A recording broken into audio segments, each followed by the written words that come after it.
Sir வணக்கம் sir. வணக்கம். விஜய் அவர்கள் தோழமை கட்சிகளுக்கான ஒரு கூட்டத்தை கூட்டியிருக்காராம். திருமாவளவன் அவர்களுக்கெல்லாம் சென்று அழைப்பு விடுக்கப்பட்டிருக்கிறது. ஒரு பெருசா ஃபார்ம் பண்றாங்களே, ஃபார்ம் ஆகுறாங்க. அவர் என்னன்னா முதல்ல இந்த கூட்டணியை வந்துட்டு தக்க வைக்கணும்னு நினைக்கிறார் அவர். இந்த 15 பேரோட அதுக்குள்ள நம்ம மற்றவங்களெல்லாம் வாங்கி இங்கே நிறுத்தி இடைத்தேர்தல் நடத்தி அவங்களாம் வரட்டும். அதுக்குள்ள இதை நல்லா கன்சல்ட் பண்ணணும்னு பார்க்குறாரு. இவங்க 2 பேரையும் கூட உள்ளே எடுத்துடணும்னு பார்க்குறாரு. கம்யூனிஸ்டோட கூட மந்திரி சபைக்குள்ள எடுக்கணும்னு பார்க்குறாரு அவர். ஸோ அதனால வந்துட்டு அவர் இந்த கூட்டத்தை கூட்டுறாரு. அவர் கூட்டி இப்படியெல்லாம் இருக்கு, நம்ம நம்பிக்கையை ஏற்படுத்தணும் மக்கள் மத்தியில் அப்படின்ட்டு அவங்க பேசுவாங்கன்னு நினைக்கிறேன். இன்னொரு பக்கம் இதுலயும் விஜய்க்கு சாதகமா நடக்குது. மாணிக்கம் தாக்கூர் தமிழ்நாடு காங்கிரஸ் கமிட்டியின் தலைவர். காங்கிரஸ்காரன்னு உங்களுக்கு சாதகமா நினைச்சீங்கன்னா முடிஞ்சு போச்சு கதை. என்ன ஆச்சு? காங்கிரஸ்காரன் என்னத்துக்கு வரும்? காங்கிரஸ் துணையால் தானே திமுக எவ்வளவு நாள் நின்றுச்சு. மறுபடியும் இன்னொரு ஆரம்பிக்கிறியா நீ? சார் ஏங்க சார், சரி அப்படி வேணாம். திமுகவுக்கு காங்கிரஸ் துணையாக நின்னது அப்படி வச்சுக்கலாம். அதாவது எப்படி திமுக வந்துட்டு 75% ஓட்டு, காங்கிரஸ் 25% ஓட்டா? எப்படி? 0.1 கூட 2014 நீங்க தனிச்சு நிக்கிறீங்க. மக்களவை தேர்தலில் 4% கம்மியான ஓட்டு வாங்குறீங்க. இதே மாணிக்கம் தாக்கூர் விருதுநகர் தொகுதியில் வந்துட்டு ஒரு 40,000 ஓட்டு கூட வாங்குறது டெபாசிட் எடுக்கிறாரு. அதே மாணிக்கம் தாக்கூர் 2019 2024 4 லட்சம் ஓட்டுக்கு மேல அதிகமாகி எம்பி ஆகிறாரு. யாரால யார் பலம் பெற்றது? இதே தான் நீங்க எல்லாருக்கும் பொறுத்துங்க. கன்னியாகுமரின்ற ஒரு தொகுதியை தவிர வேற எந்த இடத்துலையுமே காங்கிரஸ்காரனே கிடையாது. தான் உண்மை. இதில் வந்துட்டு விஜய்க்கு என்னது, அவங்க அப்படியே வந்துட்டு இந்த 21 26 அப்படியே மக்கள் இயக்கெல்லாம் நடத்தி கிடத்தி அப்படி பேர் எடுத்து கொடுத்தாங்களா? ஒன்றும் கிடையாது. அவங்க எதுவுமே செய்ய மாட்டாங்க. அவங்க ஏன் இப்போ விஜயோட இருக்கிறாங்க? இந்த ஒரு ராஜ்யசபா ஆட்டையை போட்டாச்சு, ஒரு சீட்டு முடிச்சாச்சு. அடுத்தபடி என்னது 2029 மக்களவை. அதை எப்படியும் ஒரு 20-25 சீட்டை கேட்பாங்க. பாருங்க, பொறுத்திருந்து பாருங்க. விஜயில 15 பேர் நிறுத்துறதுக்கு விஜய்க்கு ஸ்ட்ரென்த் இல்லை. அட்லீஸ்ட் ஆஸ் ஆன் டுடே எதிர்காலத்தில் ஏற்படலாம். அவ்வளோதான். ஃபுல்லாக ஆட்டையை போட்டுருவாங்க. நாம தான் அடுத்தது இவருக்கு என்ன அகில இந்திய அரசு என்ன தெரியும் அப்படின்னு போட்டு மூளையை செலவு பண்ணி க்ளீன் பண்ண. இதுக்கு தான் காங்கிரஸ்காரன் அவனுக்கு கொடுக்கும். அவனுக்கு உதவ உங்களோட இருப்பான். உங்களுக்கு உதவ வர்றதுக்கு பேர் காங்கிரஸ்காரன் கிடையாது. அப்படிலாம் நீங்க நினைச்சீங்க அப்படின்னா அப்புறம் அவ்வளவுதான். இடைத்தேர்தல்கள் நெருங்குது, எண்ணிக்கையும் அதிகமாகுது. ஸ்டாலின் அவர்கள் இறங்குவாரா அப்படின்ற ஒரு எதிர்பார்ப்பு. இடைத்தேர்தல் நடக்குமா? முதல் கேள்வி. ஏன்னா அது நீதிமன்றத்தில் இருக்கு. கட்சி மாறி பதவியை இழந்திருக்க வேண்டியவர்கள் ரிசைன் பண்ணிட்டு தங்களுடைய தொகுதியை காலி பண்ணி தேர்தலுக்கு கொண்டு வந்திருக்காங்க. அந்த முடிவை முதல்ல இவர் சபாநாயகர் ஏற்றுக்கிட்டது சட்டபூர்வமா சரியா? அது முதல் கேள்வி. ஏன் நம்மளை பதவி நீக்கம் அவர் செய்யல? அது அதிகம் விட முதன்மையான கேள்வி. இது ரெண்டுத்துக்கும் நீதிமன்றம் ரிசால்வ் பண்ண ஒண்ணுதான். மற்றதெல்லாம் நடக்கும். தேர்தல் ஆணையம் அதெல்லாம் சொல்லணும். கடைசியில் வந்துட்டு இவர் எடப்பாடி பழனிசாமி வந்துட்டு ஒரு இது ஒன்று போடுவார், ஒரு மனு ஒன்று போடுவார். இதுக்கு முடிவு சொல்லாத தேர்தல் நடத்த அனுமதிக்க கூடாது அப்படின்னு வேற. அவ்வளோதான். அப்போ நீதிமன்றம் வந்துட்டு ஆட்டோமேட்டிக்காக தேர்தல் ஆணையத்துக்கு ஒரு தடை பிடிச்சா நின்று போயிடும் தேர்தல். அதனால் முதல்ல இங்கே கோர்ட்டில் கிளியர் ஆகணும். அடுத்தபடியாக தான் இடைத்தேர்தல். இல்லை, சபாநாயகர் முடிவில் நீதிமன்றம் தலையிட முடியுமா? இல்லை, அது வேற விஷயம். இல்ல, அவர் அறிவிச்சுட்டாரு, காலியா இருக்குன்னு அறிவிச்சுட்டாங்க, தேர்தலுக்கான வேலையை ஆரம்பிக்க சொல்லிட்டாங்க. அரசமைப்பு சட்ட 10வது அட்டவணை என்னது? அட்டவணைன்றது ஏன் வருது? அதை கோர்ட்டு கூட தாண்ட முடியாது. அப்புறம் சபாநாயகர் எங்க தாண்டது? 10வது அட்டவணையில ஒன்று சேர்த்துட்டாங்க. அட்டவணையில ஒன்று இருக்கு அப்படின்னா that should have to be implemented. அதில் வந்துட்டு ஒரு மாறுபட்ட கருத்து, நீ ஒரு மாதிரி பண்ணலாம், அவர் ஒரு மாதிரி பண்ணலாம், ஆளாலும் ஒரு, அதுக்கெல்லாம் இடம் கிடையாது. ஏன்னா இதே சபாநாயகர் ஜேசிடி பிரபாகரன் கூட அரசமைப்பு சட்டப்பிரிவு அரசமைப்பு மீது தானே ஒரு உறுதிமொழி இருக்கிறாரு. அதில் தானே ஒரு உறுதிமொழி இருக்கிறாரு. அவர் கூட மீறதுக்கு இதில்லை. புரியுதுங்களா? இவங்க நினைச்சபடியெல்லாம் செஞ்சுக்கிறதுக்கு 10வது அட்டவணையிலையும் வழி இல்லை. அதனால அது முதல் கொஸ்டின். 2வது கொஸ்டின், ஸ்டாலினை பொறுத்த வரைக்கும் இடைத்தேர்தலில் போட்டியிடக்கூடிய வாய்ப்பு கிடைச்சதுன்னா கூட நிற்காது இருக்கிறது நல்லது. காரணம் என்னன்னா, இப்போ விஜய்க்கு இருக்கிற மிகப்பெரிய சவாலே ஸ்டாலின் ஆட்சியினுடைய சாதனைகள் தான். அதை தாண்டினா தான் அவர் எஸ்டாப்ளிஷ் பண்ண முடியும். அவர் 1000 ரூபா கொடுத்தாரு. நீங்கள் 2500 ரூபா கொடுத்தீங்கன்னா தான் நீங்கள் எஸ்டாப்ளிஷ் ஆவீங்க. அவர் பேருந்தில் இலவச பயணம் விட்டார். நீங்கள் தமிழ்நாடு ஃபுல்லாக எங்கே வேணாலும் போகலாம், எங்கே வேணாலும் இறக்கலாம்னு சொல்கிறீங்க. அதை நடைமுறைப்படுத்தணும். அவர் வந்து படிக்கிறதுக்கு 1000 ரூபா கொடுத்தாரு. நீங்கள் படிச்சுட்டு வேலை இல்லாதவங்க வந்து 4000 ரூபா அப்படின்றீங்க. புரியுதுங்களா? அடுத்தபடியாக நீங்கள் பார்த்தீங்கன்னா 6 சிலிண்டர் அப்படின்றீங்க. இதெல்லாம் நீங்கள் இம்ப்ளிமெண்ட் பண்ணாத நீங்கள் ஸ்டாலினை தாண்ட முடியாது. அதனால தான் ஸ்டாலின் அவர் வந்துட்டு ஒரு வில்லன் அவிழ்ச்சி தெரிவிக்கிறார். கவனிக்கணும் நீங்கள். ஸோ ஸ்டாலின் அவர் தாண்டணும். தாண்டது ரொம்ப ரொம்ப கஷ்டம். அவ்வளோதான். இப்போ பட்ஜெட்டு போட போகிறாங்க. 2ஆம் தேதியிலேருந்து ஆரம்பிக்க போகிறாங்க. ஆலோசனை ஆரம்பித்து ஜூலை மாதம் இறுதிக்குள்ளே போட போகிறாங்க. பார்ப்போம் எப்படி போடுறாங்கன்ட்டு பட்ஜெட்டை. ஒரு பொது வேட்பாளர் நிறுத்தணும் அப்படின்ற மாதிரி ஒரு குரல்கள் வந்துகிட்டு இருக்கு. அங்கங்க சில பத்திரிகையாளர்கள், அரசியல் விமர்சகர்கள்லாம் பேசுறாங்க. அப்படி எதுவும் போட வேண்டிய அவசியம் இருக்கா, நிலை இருக்கா? நான் வந்துட்டு இந்த தேர்தல் ப்ராசஸ், தேர்தல் நடத்தப்பட்ட விதம், இதை பற்றி நீங்கள் ஒரு புரிதலை பெறவில்லை என்றால், நீங்கள் எண்ணிக்கையை மட்டும் வச்சுக்கிட்டு பழைய ஆள், புது ஆள், இளைஞர்கள் அப்போதான் அப்படிலாம் போட்டிங்க அப்படின்னா, நீங்கள் ஏதோ இல்லாத இடத்துல வந்துட்டு ஏதோ ஒரு இடத்துல இல்லாத தேடுறீங்கன்னு அர்த்தம். இந்த ப்ராசஸில் கை வைங்க.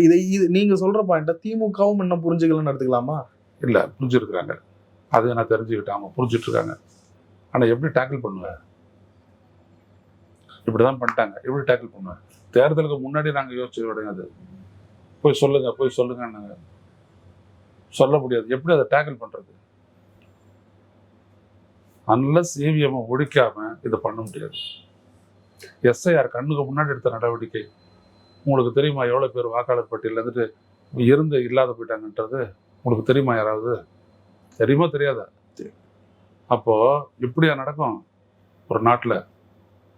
SIR நடவடிக்கைகள் மேற்கொள்ளப்பட்டிருக்கு. 2002 to 2005 மேற்கொள்ளப்பட்டிருக்கு. வீட்டுக்கு வருவார் அந்த எனுமரேட்டர், கணக்கெடுப்பாளர் வந்து எல்லாத்தையுமே இங்கே செஞ்சுட்டு உடனே உறுதிப்பட்டு போவார். ஆனால் இப்போ எதுவுமே பண்ணலை. அன்னைக்கும் என் பேர் ஐயாநாதன் தான். SIRக்கு அப்புறமும் என் பேர் ஐயாநாதன் தான். அன்னைக்கும் என் பொண்டாட்டி என்னோட வாழலை. இன்னைக்கு புதுப்பட்டியிலும் என் பொண்டாட்டி என்னோட வாழலை. அவள் வேற ஒரு அட்ரஸில் தான் இருக்கிறான். ஆனால் கல்யாணம் ஆனதுலேருந்து இவ என் கூட தான் இருக்கிறார். 40 வருஷமா. இதுதான் SIR நடவடிக்கை. ஆனால் மிஸ் ஆன ஓட்டுகள் 41 லட்சம் பேர் இங்கே, 60 லட்சம் பேர் பெங்காலில், இந்த மாதிரி பீகாரில் 6 கோடி பேரை நீக்கி இருக்கிறாங்க. இதெல்லாம் என்ன, எப்படி நடந்துச்சு அப்படின்ற ஒரு இடத்துக்கு நீங்கள் வரவே இல்லை. எல்லா கட்சியும் சொல்ல வர நீங்கள் வரவே இல்லை. ஆனால் வந்திருக்கிற இந்த காகிதத்தை வச்சுக்கிட்டு, தேர்தல் முடிவு வச்சுக்கிட்டு, இப்படி தான் ஆமாம் நாங்கள் தோத்துட்டோம் தான், அவங்க பண்ணிட்டாங்க தான், எல்லாம் விர்ச்சுவல் வாரியர் பண்ணிட்டாங்க தான், குழந்தை சொல்லி ஓட்டு போட்டாங்க அப்படின்னு நீங்களே ஒரு கற்பிதத்துக்கு போகிறீங்க. தானே கற்பிதம். 23ஆம் தேதி வாக்குப்பதிவு முடிச்சிட உடனே வட இந்தியாவிலலாம் விஜய் ஆட்சியை கைப்பற்றிருக்கிறார் தமிழ்நாட்டில் அப்படின்ற ஒரு ஹைப் கிரியேட் பண்ணியிருக்கிறாங்க. எத்தனை பேருக்கு தெரியும்? சட்ட பசார் அப்படின்ற ஒரு சூதாட்ட தளத்தில் வந்துட்டு விஜய் தான் ஆட்சி அப்படின்னு சொல்லிட்டு சூதாட ஆரம்பிச்சிட்டான். 23ஆம் தேதி அப்படி யாராவது நீங்கள் நினைச்சோம் வரப்போறதுட்டு? நம்மளாம் பத்திரிகையாளர்கள், மக்களோட மக்களாக தான் இருக்கிறோம். எவனும் சொல்லல விஜய் ஒரு 2 சீட்டில் ஜெயிப்பானான்ட்டு. ஆனால் அங்கே சொல்கிறான் அவன் தான் ஆட்சியை பிடிப்பான்ட்டு. எதுக்கு இந்த ஹைப்பு? இதெல்லாம் சும்மா பயங்கரமானது. இந்த நாட்டினுடைய ஜனநாயகத்தில் இவங்க பண்ணக்கூடிய வேலையெல்லாம் சாதாரணமாக எடுத்துக்காதீங்க. மோடி, அமித்ஷாவையும் அவங்களால எதை பண்ணாலும் பண்ண முடியும். இல்லாட்டி ஒரு டக்குனு விஜய் ஜெயிச்சு இவர் அப்படியே உட்காந்து விஜய் சர்ப்ரைஸ், விஜய் ஷாக்குடு அப்படின்னு சொல்லிட்டு உடனே பாருங்க அடுத்த ஆள் வந்துட்டாரு. யாரு? அடுத்த ஆள் வந்துட்டார்ல, அவர் கம்ப்யூட்டர் வழியாக வந்துட்டு ஆட்களை சேர்க்குறாரு. இங்கே ஒன்றும் யதார்த்தத்தில் யாரும் இல்லை, அவர் சேர்க்குறாரு. இது வரைக்கும் எவ்வளோ பேர்? 30 லட்சம் பேர் சேர்த்துட்டாரா? 40 லட்சம் பேர் சேர்த்துட்டாரா? 50 லட்சத்துக்கு வெயிட் பண்ணுறாரு. 50 லட்சத்துக்கு வெயிட் பண்ணுவார். அப்புறம் ஒரு 1 கோடி வெயிட் பண்ணுவார். 1 கோடி வந்துட்ட உடனே நீங்கள் வேணா பாருங்க இங்கே இருக்கிற ஊடகங்கள்லாம் என்ன பண்ணுறாங்க பாருங்க. விஜய் ஃபெயிலியர், இதுக்கு மேலே அவர் தான் ஒரே சொல்யூஷனு, அவர் தான் சால்வேஷனு அப்படின்னு சொல்லிட்டு அண்ணாமலை பற்றி பேசுகிறாங்களா இல்லையா பாருங்க. முடிஞ்சிடுச்சு, அவ்வளோதான். அவ்வளோ சொல்கிறாங்களா என்னன்னு பாருங்க. இதெல்லாம் ரொம்ப நுணுக்கமாக பார்த்து செய்ய வேண்டிய ஒரு விடயம். இதெல்லாம் இந்த நாட்டினுடைய ஆரம்பத்திலேருந்து சொல்ல வர 99லேருந்து வரக்கூடிய எந்த மேண்டேட்டும் மக்கள் தீர்ப்பு கிடையாது. எதுவுமே பீப்புள்ஸ் மேண்டேட் கிடையாது. இதுதான் நான் அறுதிட்டு சொல்லிக்கிட்டே வரேன். ஆழமாக சொல்லிக்கிட்டே வரேன். ஆதாரபூர்வமான புத்தகம் போட்டிருக்கேன். தேர்தல் ஆணையத்தினுடைய இணையதளத்திலிருந்து அவ்வளோ ஆதாரங்கள் எடுத்து போட்டிருக்கேன். நான் மட்டும் இல்லை, இந்த நாட்டில் கிட்டத்தட்ட 50-60 பத்திரிகையாளர்கள் செய்கிறோம், 30-40 வழக்கறிஞர்கள் செய்கிறாங்க இந்த வேலையை. ஆனால் இங்கே இருக்கிற கட்சிகள்லாம் கேஸ் போட்டிருக்கிறாங்க, இல்லைன்னு சொல்லலை. செல்வி ஜெயலலிதா போட்டாங்க, சந்திரபாபு நாயுடு போட்டார், சுப்பிரமணியன் சாமி போட்டார், பிஜேபியினுடைய எல்கே அத்வானி போட்டார், எல்லாரும் கேஸ் போட்டாங்க. எவ்வளோ விஷயத்தை நிரூபிச்சாங்க. ஆனால் எல்லாம் அறவேக்காடு தான். ஸோ இப்படிப்பட்ட ஒரு நாட்டில் நீங்கள் எதையாவது கேள்வி கேட்டு ஏதாவது பேசிட்டுருக்கீங்கன்னு வச்சுக்கோங்க, அர்த்தம் இல்லாத போயிடும். முன்னாள் முதலமைச்சர் மு.க. ஸ்டாலின் அவர்கள் ஒரு கருத்தை சொல்லியிருக்காரு, விரைவில் தேர்தல் வரும்னு நினைக்கிறேன், எல்லாரும் தயாரா இருங்க அப்படின்னு சொல்லிட்டு. நான் நல்லா அதெல்லாம் ஒரு பொருட்படுத்த தயாரா இல்லை. நீங்க ஏதோ நடக்கலாம் அரசியல் கடத்துல, ஏன்னா பிஜேபி ஆளுது, யாரை வேணாலும் வாங்கலாம். அப்படி 21 எம்பிக்கள் அப்படி நவுத்தி போட்டாங்க. அவன் நின்று மக்களுடைய ஆதரவை பெற்று நம்பிக்கையை பெற்று ஜெயிச்சவனை ஓவர் நைட் 21 எம்பியை தாண்ட தூக்குறாங்க வெஸ்ட் பெங்காலில். அந்தாண்ட பார்த்தீங்கன்னா மகாராஷ்டிராவில் 9 எம்பி இருக்கக்கூடிய சிவசேனாலேருந்து 6 பேரை கிளப்பிட்டு வராங்க. அதனால எதுவும் நடக்கலாம், அப்படி வேணா சொல்லிட்டு போகலாம். மற்றபடி இப்படிதான் நடக்குன்றதெல்லாம் சொல்ல முடியாது. விஜய் வந்துட்டு ஆளை விடணும். என்னை பொறுத்த வரைக்கும் ஆளை விட்டு அவர் எக்ஸ்போஸ் ஆகிடுவார். அதுதான் திமுக அட்வான்டேஜ் இருக்கக்கூடிய. விஜய் வீழ்த்துறதுல எந்த அட்வான்டேஜ் இல்லை. ஏன்னா விஜய் நீங்கள் நினச்சி வீழ்த்த முடியாது, அது கிடையாது. அது மக்கள்கிட்ட தான் சூத்திரம். அதை விட பெரிய சூத்திரம் வச்சிருக்கலாம். கட்சி தாவல், குதிரை பேரம், இந்த விவகாரங்களை பொறுத்த வரைக்கும் ஏற்கனவே சிபிஐ ஒரு வகைகளை விசாரிச்சுட்டு சொன்னாங்க. இன்னொரு பக்கம் கோர்ட்ல கேஸ் எல்லாம் இருக்கு. இதுக்கான லாஜிக்கான பாயிண்ட்ஸ் ப்ரூவபிளா இன்னும் கிடைக்கலையா? நான் இருக்குது. அதெல்லாம் செய்யற ஜேசிடி பிரபாகர் அழகா 25 பேர் மாறி ஓட்டு போட்டாங்கல்ல. கட்சியினுடைய அவங்கெல்லாம் யாருக்கு நின்று அதிமுக சார்பாக நின்று ஜெயிச்சாங்க. எடப்பாடி பழனிசாமி தான் உங்களுக்கு பிஃபார்ம் கொடுத்துருக்காரு. ஆனால் அவருடைய கட்டளையை தாண்டி, அவங்களுடைய கொறடா உத்தரவை தாண்டி, அக்ரி கிருஷ்ணமூர்த்தி வெளியிட்ட கொறடா உத்தரவை தாண்டி ஓட்டு போட்டாங்கல்ல. 13ஆம் தேதி ஓட்டு போட்டாங்கல்ல. ஓட்டு போட்ட நம்பிக்கை தீர்மானத்தில் எதிர்த்து ஆதரிச்சு வாக்களிச்சு அந்த கணமே அவங்களுடைய பதவி போயிடுச்சு. அவங்க இன்னொரு எம்எல்ஏ அன்னைக்கு காத்தார நடந்துச்சு, மத்தியானமே அவுட் ஆகுது. ஆனால் நீக்கலையே, அப்படியே வச்சுட்டு இருந்தாங்க. ஸோ பதவி போட்டு தெரிஞ்சிட்டோன்னே அவங்க பேரத்தை ஆரம்பிக்கிறாங்க, இந்தாண்ட வந்திருக்கேன் அப்படின்ட்டு. ஸோ உடனே என்ன பண்ணுறாங்க, பதவியை விட்டுட்டு அவங்க வந்துடுறாங்க. அவங்களுக்கான செலவுகள்லாம் கரெக்டாக காம்பன்சேட் செய்யப்பட்டது வந்துடுறாங்க, முடிஞ்சு போகுது.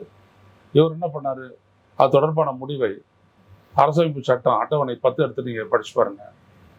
15 நாளில் முடிவு எடுக்கணும். 27ஆம் தேதி சொல்கிறாரு ஜேசிடி பிரபாகர், நாளைக்கு கத்தலை வாங்க, அதை பற்றி முடிவை நான் அறிவிப்பேன் அப்படின்னாரு. 26ஆம் தேதி கத்தலை அவர் அறிவிக்கவே இல்லையே. அதுக்குள்ள அதிமுகக்குள்ள ஒரு சமாதானம் ஆகி போச்சு. இவங்களை எல்லாம் அமைச்சரவை சேர்க்க போகிறதில்ல அப்படின்னு முடிவான உடனே அவங்களாம் மறுபடியும் நாங்கள் போகிறேன்னு சொல்லிட்டு உடனே எல்லாருக்கும் பொதுவான தண்ணி தெளிச்சு விட்டு ஓகே எல்லாரும் மன்னிப்பு கொடுத்தாச்சு அப்படி சொல்லி சேர்த்துக்கிறாரு, கடிதம் கொடுத்துட்டாரு. இப்படி தானே நடந்துச்சு அந்த விஷயம். அப்போ சட்டம் எங்கே இருக்குது? முதல்ல அவங்க ஓட்டு போடுவாங்க, சட்டப்படி அவங்களுடைய பதவி காலி, அதுக்கப்புறம் பார்த்தா ஒரு மன்னிப்பு கடிதம், அப்புறம் பதவி அவங்களுக்கு கிடைச்சிருமா? அப்படியே சொல்லுது சட்டம். இவரு நம்மளுக்கு சாதகமாக ஓட்டு போட்டவங்கள படிவாங்க, இது பதவி பறிப்பு செய்யக்கூடாது அப்படின்னு பார்க்குறது அவரு. ஸோ அவங்க கொஞ்சம் கொஞ்சமாக ஒருத்தராக போகிறாங்க. உயர்நீதிமன்றம் சரியாக முடிவெடுத்தா இவங்களுடைய பதவிகள் இல்லை. திராவிட முன்னேற்ற கழக கூட்டணி ஏறக்குறைய முடிஞ்சிட்ட மாதிரி தெரியுது. பெரிய பின்னடைவா திமுகவுக்கு? திமுகவுக்கு இந்த தேர்தல் முடிவுன்றது ஒரு பின்னடைவு. அது எப்படி வேணாலும் இருக்கட்டும், அது அடுத்த பக்கம் பின்னடைவு தான். ஆனால் அது கவலைப்படக்கூடிய பின்னடைவுலாம் ஒன்றும் கிடையாது. இந்த கட்சிகள் என்ன பண்ணிட்டாங்க, இந்த 2 கம்யூனிஸ்ட் கட்சிகள் இவங்கெல்லாம் ஜனநாயகத்தை காப்பாற்றுறேன்னு அவங்களை ஆதரிக்க போனாங்க. இப்போ அவங்களோட அப்படியே ஒன்றி போக ஆரம்பிச்சிட்டாங்க. அது விடுதலை சிறுத்தைகளாக இருந்தாலும் சரி, முஸ்லீம் லீக்காக இருந்தாலும் சரி, 2 கம்யூனிஸ்ட் கட்சிகளாக இருந்தாலும் சரி, அப்படியே அவங்களோட ஒன்றா போயிடுறாங்க. ஸோ இதுக்கு மேலே அவங்க திரும்பவும் போகிறதில்ல, இவங்களும் வரவேற்க போகிறதில்ல. இந்த அமைச்சர் சரத்குமார் அவர்களை கண்டித்து இன்றைக்கு ஆர்ப்பாட்டம் நடத்தினாங்க. அவரை நடவடிக்கை எடுக்கணும்னு சொல்லிட்டு மாணவர் அணிக்கு ஆர்ப்பாட்டத்திற்கு அனுமதி கொடுக்கல, சிறைபிடிச்சு வச்சிருக்காங்க. எப்படி பார்க்குறீங்க இந்த விஷயத்தை? அது என்னதுன்றது பட்டவர்த்தனமாக தெரியுது, பிளண்ட்டாக தெரியுது. அங்கே குழந்தையும் இல்லை, ஒரு பொண்டாட்டியும் இல்லை. ஆனால் மாத்திரையை காடை வச்சு ஒரு நுணுக்குறாராம். எப்படி இது காடை வச்சு நுணுக்க முடியும்னு தெரில, தோழர் நுணுக்கிறாரு. அதுக்கு செல்ஃபோனை பயன்படுத்துறாரு, 500 நோட்டை பயன்படுத்துறாரு. நல்லா பட்டவர்த்தனா தெரியுது என்ன பண்றாரு அப்படின்ட்டு. நடவடிக்கை எடுக்கலையால. அப்போ இங்க எல்லாமே இப்படிதான் நடக்குது. குற்றச்செயலில் ஈடுபடக்கூடிய தாவேகாவினர் பலரும் வந்து கைது செய்யப்படலை. பலரும் கைது செய்யப்படலை. எவ்வளோ வன் செயலில் ஈடுபடுறாங்க, மிரட்டலில் ஈடுபடுறாங்க, மோதலில் ஈடுபடுறாங்க. விஜய் வந்துட்டு இதில் கவனம் செலுத்தணும். நீங்கள் நல்லது பண்ணுறீங்களோ இல்லையோ, முதல்ல உங்களுடைய கட்சிக்காரங்களை வந்துட்டு அடக்கி வைங்க. அதான் ரொம்ப நல்லது. நல்லதுன்னு ஏன் சொல்ல வரேன்னா, இல்லாட்டி உங்கள் முன்னாடியே வந்துட்டு கலவரத்துக்கு வித்துட்டவங்களாம் நீங்கள் ஆயிடுவீங்க. அது மோசமானது. அது அதிகாரம் கிடைச்சிட்ட உடனே அவங்க பாட்டு ஆட்டம் போடுறது அப்படின்றது நீங்கள் அனுமதிச்சிட்டிங்க அப்படின்னோம்னா, எங்கே பார்த்தாலும் வந்துட்டு வன்முறை நடக்கும். அது நல்லதானே யோசிச்சு பாருங்க. வாயால் கூட வன்முறையை தூண்டக்கூடாது. இது ஒரு மோசமான சூழல். இது இப்போ நடக்கிறது என்ன? 2 கட்சி முதல்ல வந்துட்டு இருதுருவ அரசியல், திமுக அதிமுக. இப்போ அதிமுகவை காலி பண்ணியாச்சு ஆல்மோஸ்ட். ஸோ இன்னொரு கட்சி பலப்படுது, அது உங்களது. நீங்களாச்சு திமுக ஆச்சு அப்படின்னு வரப்போகுது. இதில் இப்படியெல்லாம் வந்துட்டு நிறைய விஷயங்கள் நடக்கும். எச்சரிக்கையாக இல்லைன்னா எது வேணாலும் நடந்துடலாம். அதனால உங்களை நீங்கள் பத்திரமா பார்த்துக்கங்க. இந்திய ஒன்றிய அரசை நம்பி அதையும் செய்யாதீங்க.